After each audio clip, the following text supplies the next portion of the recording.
nothing left for me to hate, so I can lay me down, my brothers, on the ground. I bled today until Coyote comes to raise me up and carries me away to go. Leave me, run like you never did. No, believe me, run like you never run before.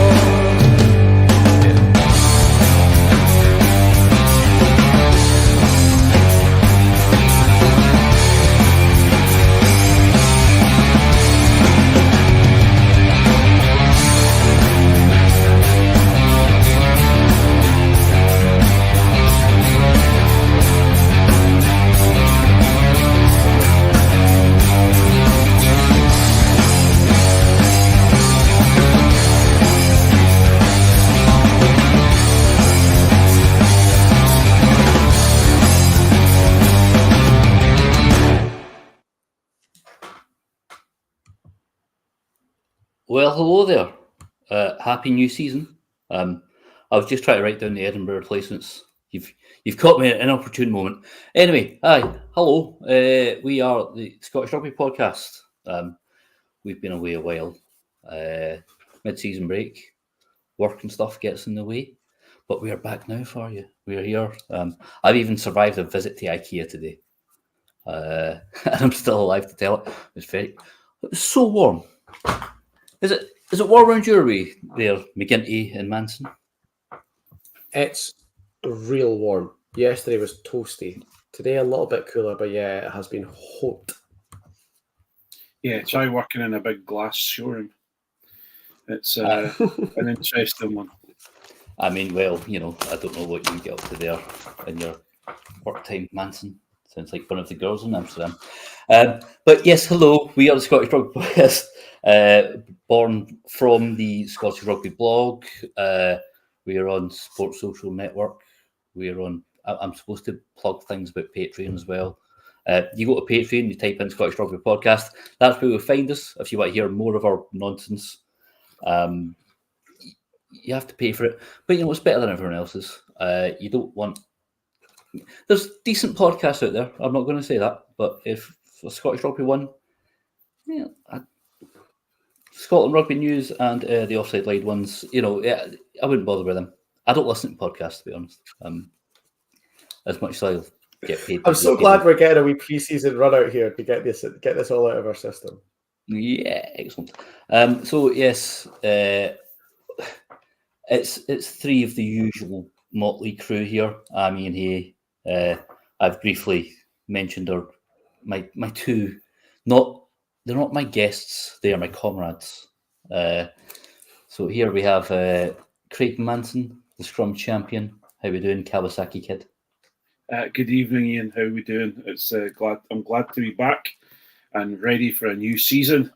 Got myself warmed up last Friday night at Edinburgh Rugby, and I'm ready to go. So not too bad at all. Meet that season head on. And his partner in torment, it's what good pals do. Here's Craig's nemesis, but also best friend. It's like Batman and the Joker. It's Jonny McGinty. Hold on. He's not my best friend. He's an acquaintance. I'm glad you joined us.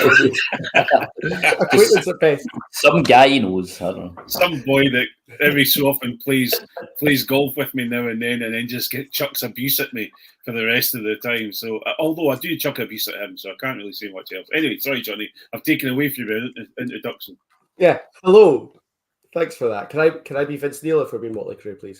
Is that okay? You can. Of course you could be Vince Neil, because I'm going to be upside down in the drum kit in the back.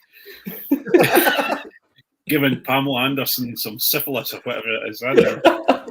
It's actually one of the many hepatitises. Oh, there we go. That's it. Yeah, hepatitis. I knew it was something you could get rid of. A or C, I'm not sure which one's worse. I mean, it's like first or third degree burns. Anyway, now we've gone through venereal diseases. Hello, everyone. Right, we've got so much to go through.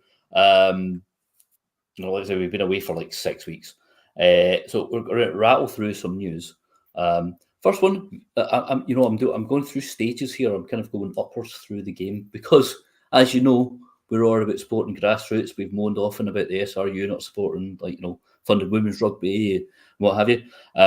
So all of you who are listening, watching, particularly you patrons, and some of you who are patrons will have seen on the Hugh Dance fans page. This season, we are sponsoring Stirling University's rugby team. Our logo is going on the back of their tracky tops. Adidas stuff as well. Right? I think they said they were going with Macron, but then I think Stirling Uni have some kind of like deal that everything has to be done through Adidas because I think they've got a very good sports swimming team. Still in Yeah, London. really good Yeah, American football team as well, Stirling Uni. To be honest, when it comes to sport, basically Stirling Uni's got a lot of sport going on. Do you know? Yeah. Do you know what was very surprising was once we had to go into the sports centre to find out where we were meant to be, seeing as somebody, Craig Manson, told us to go to the wrong place. Lillian Thuram has an honorary doctorate from Stirling Uni. I found that fascinating. That's for football why? fans. Of all the people, why him? Yeah, it's pretty cool. It's to do with football, yeah. It's like, right. Macaroni pie. That's it. The French, he's like, oh, the patisseries in Paris. I've never had a beans. That's my one true goal in life. They take passport away from him if he started talking about how great macaroni pies are. I've still not tried one either. But anyway, I'm staying in Stirling because the Scottish Rugby club season has begun. The Arnold Clark Women's Premiership begun on August 24th. Stirling County are the current holders of that title. They have actually their game against Cartha in round 3 got delayed. They got beaten by Corstorphine Cougars at the weekend at home, Craig. So how do you feel about that? Yeah, Cougars have never left, I suppose. They kind of have taken a few blows. They were very, very strong for a long time, and then it seems to be that the team is reorganised. But now we've got a lot of Cougars members are involved in the Edinburgh squad, etc., including a friend of the pod and ex-Howe Harlequin Adele Ferry, who plays second row for Cougars, but alongside along with playing for Edinburgh. So, they seem to be working away at it. There's a lot of what I like about Scotland women is that, and obviously Edinburgh and Glasgow, is that they bring players from the Prem and also the lower leagues as well, and it really seems to be paying off, and they're doing a great job. So yeah, Cougars are there and thereabouts, but there's some other strong competition involved in the team. In fact, am I not right in saying, friend of the pod, Lisa is playing for Stirling County? Am I not right in saying? No, she's playing for Cougars. Did she play for Cougars? I was round the wrong way. Here we go. Anyway. Yeah, well, there's me making friends everywhere. Yes, there is a bit of a split developing there. It's kind of getting reflected in the men's game. Like Corstorphine Cougars have given teams a couple of batterings. So it's like Corstorphine, Watsonian, Stirling, and Hill Gills are kind of like, your 4 top runners. But I mean, Corstorphine look pretty ruthless this season so far. They've dished out a few beatings, so it's going to be interesting to see. And also with the expanded Celtic Cup competition that we're seeing, all good for the development of Scottish women's rugby. In the men's division, now we're in a bit of a weird cycle here because with the death of Super 6, there's a bit of an imbalance. So you've got Ayr and Heriots, particularly the Ayrshire Bulls, who had won, I think, was it 4 out of 6 of all the trophies that were offered during Super Six's lifespan. They don't seem to have lost a lot of members, and they have romped to the top of the table. Them Heriots, Watsonians. Johnny, do you think this is is there a massive imbalance in the club game here? I mean, what did you feel about Super Six, and did you think it was too prematurely put an end to? I think it's a weird one. I think probably not, but I also don't think it was going anywhere. I think with the fanfare that they made about it, they probably should have given it a proper go, which I don't necessarily think they did. But it was hard to tell if it was ever going to be worth giving a go. So it was a weird one where I felt bad that it had been canned so quickly, but I also kind of thought that it was maybe just delaying the inevitable. I think obviously, it's led to quite a few quite upset people, particularly at the top end of the club game, with all these players coming back from Super Six and all these clubs that have had Super Six facilities and now got players that have got Super Six experience to come back to them and others that don't. And then obviously with those clubs coming back into the setup, other teams getting punted down divisions and things. It was a very imperfect system, and I'm not sure that the way that it was done was particularly very kind to everyone. But I do also think that was probably, given the timescale and the way they decided to get rid of Super Six and what they had to do to make that work, they probably did the best job of it they could. I can understand why some clubs are upset and, why there is a bit of an imbalance possibly appearing. But I don't think there was a better system for integrating everybody back into the league. It's just whether, would another season of Super Six been helpful, or would it have just sort of diminished the product even further, and they would have ended up where we are now, but having spent a year more money and a year down the line. Yeah, because I had been talking about expanding it to say a Super 8, for example, but that was under the old SRU board sort of regime. And this is where some of the best drama has come in just over the last 24 hours or so. We'll start off with, actually, last week, finally, Scottish Rugby managed to get itself a new CEO to replace the sadly, we're so sorry to see him go, Mark Dodson. He's gone. Alex Williamson is our new CEO. Obviously, the SRU had a preferred candidate, I think, about a month ago, and then that person rejected the job, which is really encouraging. But now Alex Williamson's coming, and he is, he's a man who knows his way about a barber jacket. From what I see, he's done quite well in the horse racing game to encourage people along there. We're not the people who get excited about these kind of things, really, are we? Johnny or Craig, do you give a rat's backside about Alex Williamson, or do you think that it's because he's a wee bit of a left field candidate? Do you think that's good that he's coming in and maybe shake things up?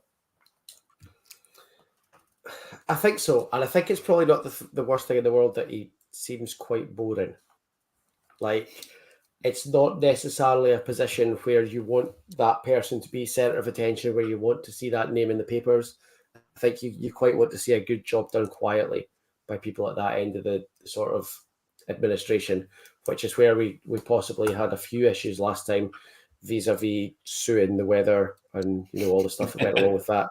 So if we could have a couple of years of like quiet, boring stability, it might not be the worst thing in the world, but also like it's by its very nature hard to be excited about. Okay, do you have anything to add, or is this just dull? No, absolutely nothing about the guy.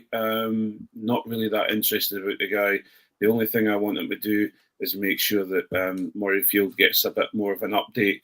It has enough women's toilets to stop the massive log jams. No pun intended. With the toilets, because women are absolutely and utterly uncatered for at Murrayfield, and we are trying to encourage Murrayfield to have Scotland women to play in the big house, and you need to update the toilets for that. But also, they need to start updating Murrayfield itself to make it that little bit more of a pleasant place to be. So as long as he brings in the money to secure the grassroots game, to secure Scotland's future, and also make sure Murrayfields get coming up to scratch, then I'm happy. But he's got a big job to do. Speaking of men who seem to be good at achieving big jobs, he's joining in a advisory role as performance director, which was Jim Mallender the last guy to have that, or was there somewhere in? There's always seems to be a sort of intersection. David Nukifora, who's was at Leinster and then Ireland, specifically with the IRFU, has overseen them becoming world number one. Seems to know what he's doing. We be more excited about this one, or are we sort of like, is this one of these nondescript? His name's just getting put out there to make us go, ooh, that's interesting. Kind of jobs. I think it's.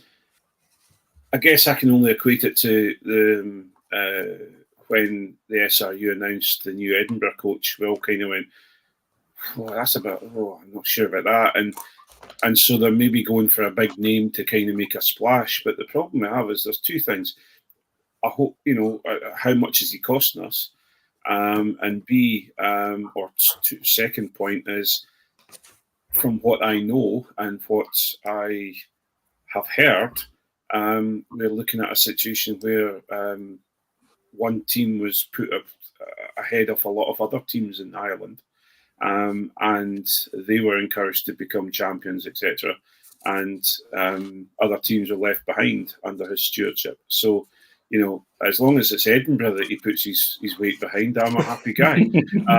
But we don't know where we are. So I think that's all rumour and everything. But I have been told by some rather knowledgeable gentlemen from Ireland. So as far as I'm concerned, if we see the plus, if he spreads his knowledge and his remit across many factions of the Scottish rugby game, then I'm happy. But if I start seeing Glasgow getting all the funding and everything like that, I am going to be kicking off royally.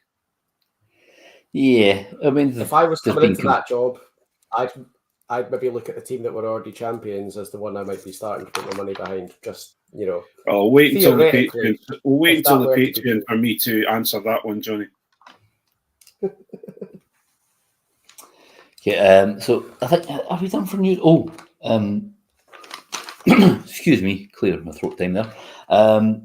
Some rather rubbishy news. Absolute warhorse, Emma Wassell, 54 caps in a row for Scotland women's team, had to be withdrawn from the squad recently after, almost we always need to give thanks to hipsters here, because she thought she had a bit of sourdough bread stuck in her throat. That's why she got it seen to. Unfortunately, it was a tumour, which has since been surgically removed. Obviously, wish Emma all the best in her recovery, because, like I said, she's been one of the, as I think all of us have, as Scottish women's rugby has been more broadcasted on telly, and we've seen more of it. She's been one of the mainstays, her, Nelson, Rachel Malcolm, Chloe Raleigh, all that. And she is one of the sort of primary drivers behind Scotland being where they are now, which is a record high 5th in the rankings, which we'll go into later, talking about the games. But Emma Wassell, that absolute hero, guys, isn't she? Yeah, absolutely. And more.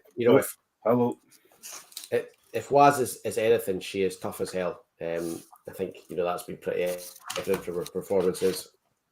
I've got no doubt that she will be fighting as hard as she possibly can. I think she needs, all that being said, the support from everybody, and I think there's no doubt that she's going to get it, because she is, like you say, an absolute hero to the Scotland women's team. We will send our best out to her, and hopefully we'll see her again in the not too distant future. Can't say more than that. Excellent. So now we shall go on to the Scotland women's sort of mini series, I suppose you'd call it. Would even are they friendlies? Can you call them friendlies now? Is that just not acceptable? Summer internationals. Summer. It was summer. So the last 2 days have been the nicest that we've had. Regardless, so Scotland, 2 games: Scotland v Wales, and then we played Fiji the other day. 40-14 win against Wales, and then a 59-15 win against Fiji. Now, obviously, lots of tries scored. Nice to see, because we'd, I think, our Six Nations review when we had like Sky Wilson on, one of the things we'd lamented was the lack of creativity through the midfield. So there was some nice stuff going on there. Craig, do you think that Scotland have become more expansive, exciting, or do we have to be honest and say these were kind of warm-up games like the men's had against second-rate teams like the men had in South America, or all of America? Sorry. Well, who knew if we actually paid our Scotland players to be professional, we would do a little bit better? Would you believe it? I never thought I saw that coming, eh? We never thought that. We never thought that at all. It's totally out of the blue. Amazing. Yeah, I think for me, they're looking incredibly strong. Fiji, I think, brought a certain amount of rugby quality, but I think the one to look at more is Wales, because Wales, we have regularly been beaten by them, and then all of a sudden we started to win against them, but they were close wins. Or we would take a big lead in the first half and then throw it away in the second half under the pressure of Wales's forward pack. What I like to see, first of all, obviously I'm going to talk about forwards because, who doesn't love talking about forwards? Where we were incredibly strong is the forward pack worked incredibly hard, did a lot of tackling work. The defence was looking very, very good. And, Evie Gal, come on. There are very rarely do we come across a number 8 that we go, this person is world class across all rugby. Never mind just women's rugby. She is a world class number 8 rugby player, and she looks fantastic on the field. Incredibly mobile, ready, incredibly aggressive as well. But where we were lacking, as you said, Iain, was once we moved the ball out into the backs, we've sped it up. There's a lot more invention. We need to be careful with our scrum halves because there's a lot of. I know it's a warm-up game, but there was a lot of balls being thrown high and low rather than into the breadbasket right in the centre of the body, which then slows the delivery up for the 10 to 12. But also we have to just be careful. She received a huge amount of plaudits for her tries, etc. But Chloe Rowley's looking, dare I see it, a little bit Stuart Hoggish in the fact that when she receives the ball, she looks to try and go all the way herself rather than actually passing the ball outside her. We probably left a few tries out there that we probably could have scored if the ball had moved on quite significant, quite a lot more quickly if Chloe Rowley had actually taken the opportunity to move the ball on. So what I love about this is the fact that I can be really, really hypercritical because we're actually performing incredibly well. And more power to the Scotland women's team. They're doing a great job. And I'm really, really looking forward to the Six Nations. We may all be saying that that the Red Roses are way, head and shoulders above everyone else, but I'm looking forward to see how Scotland can fare against the rest of the teams. Yeah. So obviously you've mentioned Evie Gallagher there, who we saw the return of Jade the Conqueror But to be quite honest, the way that Gallagher's playing, she's not been massively missed, I think. It seems to be one of our... We are getting a lot more strength and depth, particularly in that back row. It's like the men's team as well. Like, the back row is where we have a lot of strength and depth. One person, Jonny, who I think deserves special praise, actually two of them who were beside each other in the Fiji game, who to me they look like a pair of 400-metre runners. Emma Orr and Fran McGee. These guys, they just look like proper athletes, man. They're very smart players. Orr especially, I think, could be world class. They have changed the look and the feel of the Scotland backline. I think, they both look extremely dangerous together. I honestly, as a back three player, don't know how you would defend them. I don't know what you're looking for there, because they both have such a wide skill set that actually you try and take something away and they'll just do something else. It is ludicrous, and they've both kind of come in the last year to 18 months and really sparked that back line. I think I saw a stat recently that somewhere along the lines of Scotland would have scored as many tries in the last 10 games as they did in the 50 games before that, or something similar, which is a terrifying uptick. And those two have got a lot to do with it. I think Craig's right about Chloe Rowley. I think she maybe needs to distribute a little bit more. I would liken it to, like Craig said in the men's game, when you've got someone like Duhan van der Merwe outside you, you don't have to be running into contact. I think what Chloe Rowley needs to realise is that when she's got Fran McGee outside her, she could just release her and she's faster than anybody else I've ever seen. So it is really, really exciting to have backs that have got that sort of spark about them. I think it'll be nice to see them play together a little bit more, and hopefully we'll have an exciting Six Nations to look forward to. I think there's also just to bear in mind, there is still probably a fair hangover from the previous years of Scotland, where you had players that have a little bit of a mystical edge to them, that decide, well, they're going to have to take this on themselves, because if they do pass the ball, etc., it's either going to be knocked on or there's going to be issues. So I can't sit and be too critical of Chloe Rowley. However, we are in a different age of Scottish women's rugby now. Having people like Emma Orr, that ball dropped onto her foot. I think it was a Wales game where she dropped that ball onto her foot and kicked it on for, I think, Fran McGee. Was it Fran McGee outsider that ran on and scored the try? That just, as you say, Iain, just world class, absolutely fantastic. So this was warm-ups for WXV2, where Scotland women are the reigning champions. So they'll go in as favourites, and nobody likes that. But our opposition in that is Italy, Japan, and Australia. And these games are all being played in South Africa. I think they're all in Cape Town.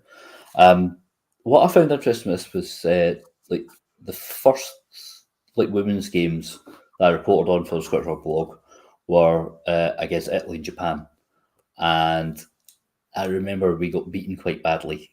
I remember against Italy, one thing we always fell for was a little short inside pop, like cutting against the grain. But since then, we've become a lot more competitive. I think Tyrone Holmes, the former Glasgow Warriors open side, I think, does he get like 2 Scotland caps as well? I think so. Yeah. I think he's done a fantastic job, and now that we seem a lot more organised in defence. And again, the last time we played Australia at the World Cup, I don't know if you boys stayed up to watch that. That was absolutely heartbreaking. I think Nelly left a couple of points off the tee, which would have seen us home. But now this is like if you'd said that we were going against favourites against Italy and Japan 5 years ago, I go, God, no, we don't want to do that. But now I think that, like I said, the Scotland team has progressed a lot together, but also there are these new players coming in, the Gallaghers, Alex Stewart, or McGee, and they are adding just that wee bit more firepower. So do you think we can retain the WXV2 title? I mean, in fact, it's sort of like I think essentially we have qualified for the World Cup even before a ball is kicked. I think we need to get like 1 point. But yeah, do you think we can see off these teams? Yeah, I think so. I think we're in a position now where Scotland women should be confident. I think they're playing together well. They're a very cohesive unit. They have added a lot of firepower. They've added a lot of new dimensions to the game. I think we probably need to get over the like plucky we tried our best thing that's been kind of around probably both national teams, to be honest, for the last few years. And at the point now, especially with the women's team, where we say, yeah, actually, they are a good team. And they won it last year. There's no reason they can't win it again this year. Well, we have climbed, am I right in saying, to top 5 in the world. Yeah, we've moved above Australia. Yeah, so, and that is well deserved. It's not like, we've managed to work the figures around it. It's a deserved increase in performance. And, I'm even going to say this, having Fraser Brown on board has worked well for the set piece alone. It seemed to be far, far better and far, far more productive. So, yeah, I think I would hope that we'll be able to retain it and maybe make the jump up to WXV1 next time. Well, handy segue there, Craig, talking about Fraser Brown as a coach. While we were away over the summer, we had tried to do some summer content, but work gets in the way. Our annoying lives force us into not doing these things. Also, I was getting dinged. But what Jonny did manage to do was get an interview with Neil Graham, who is the head of Scottish Rugby Union's development programme. So, Jonny, the gain line. I think some of our more regular listeners will have already heard your interview. Yeah, sorry, words went weird there. So, Jonny, can you just explain what the gain line is for everyone who's new to the party here? Yeah, I'll try and do as good a job as Neil did when I spoke to him the other week. I've noticed. It is Scottish Rugby's digital learning and content platform. So it's basically a one-stop shop for coaches, match officials, and players, where you can go on. There's loads of drills on there. There's content for the community game conferences on there, coaching ideas, all of the law variations, explainer videos for all of those are on there. It replaces the Hive, which was Scotland's previous coaches online learning platform. I have to say that Neil was very upfront about the fact that everyone who I've ever spoken to who used Hive, myself included, thought it was absolute bobbins. And when I mentioned that to him, he was very forthright and very upfront about the fact that yes, it was. So they've put a lot of work into replacing it with this gain line, which is a bespoke thing that the SRU have created. It's a really good bit of kit. I've been using it for a while in coaching. We got introduced to it at the community game conference earlier this year, and it is a great piece of kit. There's loads more stuff coming onto it. So it was a good chat, actually. He had some really interesting stuff to say about how that fits into the plans that the SRU have for supporting the grassroots game, for the community game, for getting more coaches and more match officials involved. And it looks like a fairly interesting tool. So be interested to see how we get to use it going forward. Yeah, I remember part of that he said that some people used Hive as some like pitch side coaches were using Hive. Yeah, that surprised me. Yeah, because you would think like you're saying, if that's such a sort of out of date system, but yet people are using that in real time. Yeah, it sounds like it's not much use. To be honest, Hive worked incredibly well for me when I was coaching, and I used Hive on a regular basis. It was clunky, it was slow, and it had different things. But at the time when it was brought out, it was incredibly useful. And Gainline, I've not seen Gainline yet because obviously I've been out of the coaching game for a little while now, so I haven't actually used it. But by all reports, it's a leap ahead. So I wouldn't put Hive totally in the bin just yet, but well, you can't use it now, I don't think. But Hive was quite a good resource for coaches, you know. You've just become the first person I've ever met that liked Hive, Craig. Well, to be perfectly honest, you know, we can all get over ourselves a little bit, because as far as I was concerned, it gave me a lot of things to work with. It gave me a lot of content to work with, and it helped me in my coaching game. So, you know, if you didn't like Hive, that's fair enough. But as a resource, it worked incredibly well for me. But one of the things that Neil was saying was about user usability. You know, we're all on our phones now, rather like, I mean, the only time I open my laptop up is to do this podcast and to write match reports. You know what I mean? The rest of the time it's just kind of stuck in a corner. Everything else we use tablets or phones. So I remember Neil was saying making quick, easy to access, but also, you know, using thinking about demographics. So he said Peter de Villiers had, you know, there's like an hour-long Scrum coaching session. Calm down, Craig. But there was also easier to digest sort of small segments. So I thought, you know, I think it sounds like a great idea. In terms, yeah, of, no, it's a really good piece of kit, and he was very open about it. It was an interesting chat. He was also really keen to point out that because it's an SRU completely owned and operated system, it didn't cost that much money because standard first Scottish rugby fan question, which we actually already had from Craig talking about David Nucifora earlier. How much does it cost us? Actually, not very much. Apparently, there's been a lot of chirping about that Neil had noticed, and he was very keen to let me know that actually it didn't cost very much at all. So, you know, that's always good. If we can get a quality piece of kit like that and not have to pay much money for it, then that's what we're looking for. About as much as a John Jeffrey NDA. Right. I don't know, lads. Is anything else, or will we skip on to the Patreons? I almost think I'm done. I think we're all good. I think there's probably one thing still in the public pod, probably the least happy bit of news from the summer that we should probably talk about. Well, yes, everybody here. Aye. I'll let you do it, Iain, because I think you're more prepared than me. Yeah. Because I thought about putting this ahead of the intro and stuff because, so listeners, viewers, you know, especially the sort of, you know, the Patreon fans, what have you, you will have come across the name Dougie Lowe.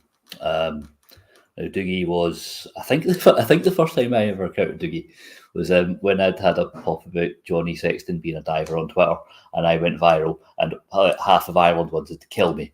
But there was Dougie, Scottish rugby fan, agreed with me, spot on.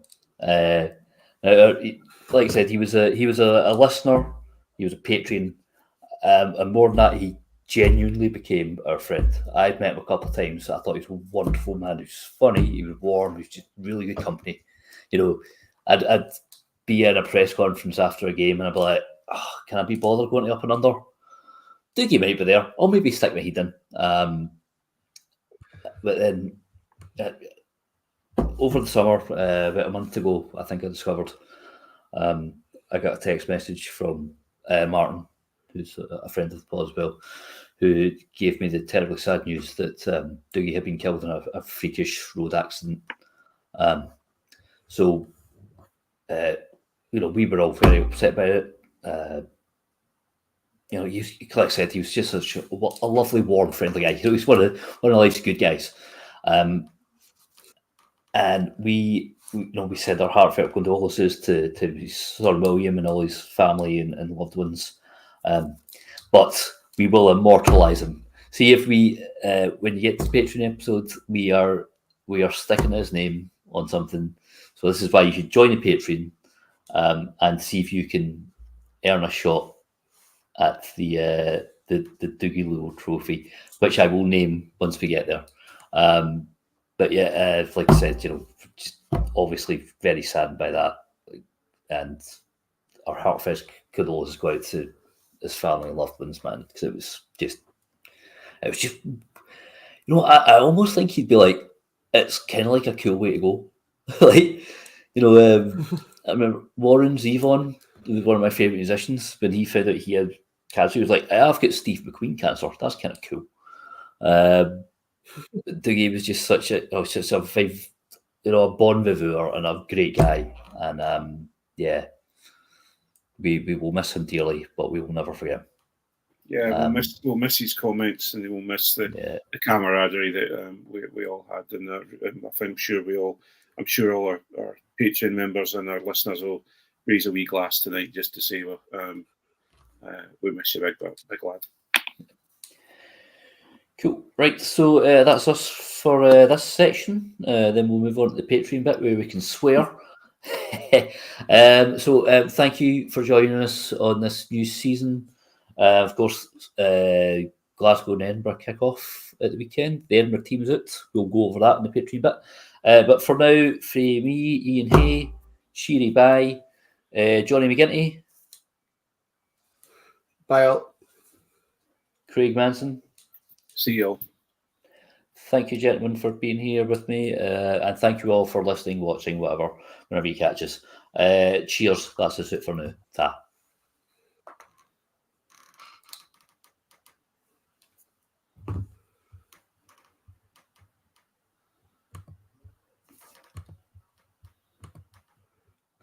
Hold still.